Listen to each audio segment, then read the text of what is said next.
So guys, ito yung Caesar salad at saka onion rings. May tanong po ako, ano pong Tagalog ng onion rings? Hindi ko sure. Basta comment po kayo sa baba. Sagutin nyo yan. Tapos ito, ano po to?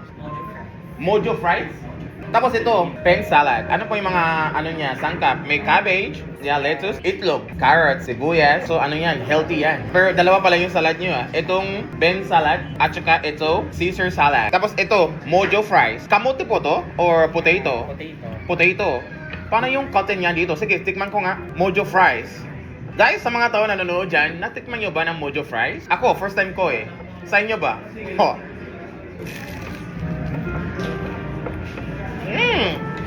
Crunchy. Tikman natin yung Ben salad.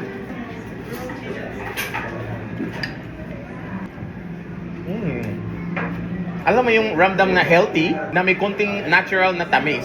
Yan, pasok siya. Sa mga tao na nanonood dyan, ano pong paborito nyo? Caesar salad or Ben salad? Saan ka? Mojo fries or onion rings? Comment ka sa baba. Let's go! Sa mga tao na nanonood dyan, anong pinaka-paborito nyo dito?